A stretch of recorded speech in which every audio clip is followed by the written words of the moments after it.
We must talk about a tragic story which is on all the front pages today. It's just so awful, this. A 15-year-old girl has died after being stabbed in South London yesterday while on her way to school. Let me show you some of these front pages, if I may. So we know that a 17-year-old boy has been in custody over this following the incident in Croydon. Just heartbreaking. Stabbed to death in her uniform on the way to school. She's 15, private school, knifed in the neck. Various details that are in the papers are almost too awful to go through, but one of these seems to be described almost like a sword. A very large knife was used. There seems to have been some sort of relationship between different people involved here. And one of the angles that the papers have is that he was trying to present, the alleged attacker was attempting to hand a bag of attempting to hand flowers to one of the girls on the bus, who was then handing back some belongings of his. We don't know much more. There was then a fight, and as a result, she was stabbed to death.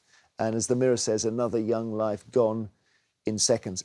As I say, it may have been some sort of situation that arose from a broken relationship or whatever, we don't know. Met Police Chief Superintendent Andy Britton described the tragedy as every parent's worst nightmare. I don't know whether, Grace, we go from this to a thought about knife crime, or whether it's just such an appalling crime, it stands on its own. I think that there is an issue here that is perhaps not being talked about as much, which is that it is knife crime, yes, but this is also violence against women. And I think we are seeing this a lot at the moment, and we see it acted out and played out sometimes on social media. You have figures, like Andrew Tate, like a lot of the people within that movement online, who kind of legitimise very controlling behaviour towards women, sometimes violence towards women. And you do see younger people. I have a friend who's a teacher at a school who says that little boys will come in saying the most horrendous things about women that they've basically just absorbed online. And I do think there is an issue here about a culture of misogyny, as well as obviously it's interacting with this longer-standing problem we have with knives. That's worse than it was, do you think? It's difficult to say, isn't it? Because, obviously back in the day, you had a lot of abusive relationships that were difficult to leave, and perhaps the overt misogyny was more rife. But today we have this issue where people say feminism's gone too far, women are too independent, and they need to be taken down a peg. And I think that is something that's relatively new. Peter, your thoughts?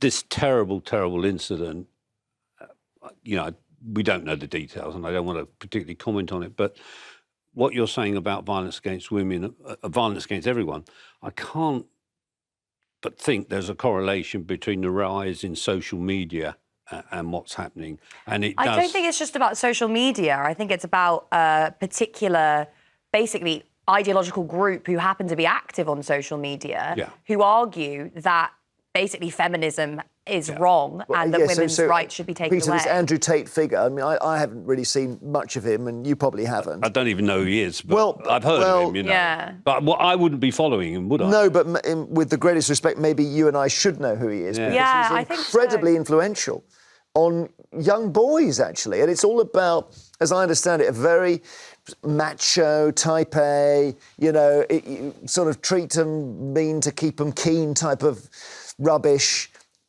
It's nasty. But that's the problem, isn't it? One person or a very small group of people with the ability to use social media to do this, which couldn't have happened in the past. It wouldn't have mattered if nobody had heard of him.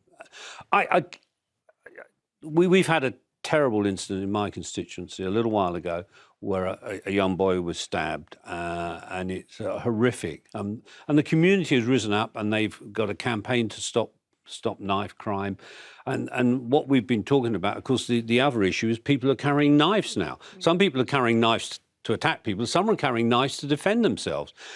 And it's put the two together, and you get these terrible incidents. Yeah, but you cannot ban knives, because these kids, mum, dad, have the block of knives in the kitchen for Sunday lunch or whatever, don't they? So you can't stop a child taking one and going to school with it. No, but what the community did, and we surveyed and talked to people there, what they were very, very keen on was the police being out on the beat deterring crime, but doing stop and search.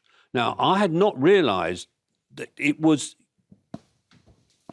almost universal that people thought, no, we need to stop young people and check that they're not carrying knives. Yeah. And that was think interesting. There's lots of statistics that I think show that stop and search doesn't actually work. And the reason for that is, as you said, there are people carrying knives, yes, but a lot of the reason that people then start carrying knives is to defend themselves against people who they believe could attack them. It's impossible to stop and search everyone. And so the only way that you're going to do it is to basically kind of profile people, which often creates mistrust between the police and No, they weren't trying to police. suggesting What we profiling need to do in my is area.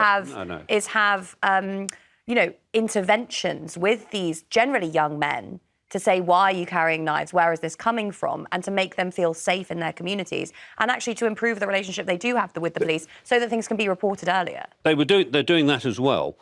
But it was interesting that there was overwhelming support from all sections of the community for stop and search. And I'm speaking to the the police and crime commissioner tomorrow on this issue, because it seems to me, what they said to me, we don't want to see police officers sat in a car. We want them out wandering around, and we will support you in searching young men to see if they've got, and to take them. All right, let's pause. Sorry. Let's go to our break.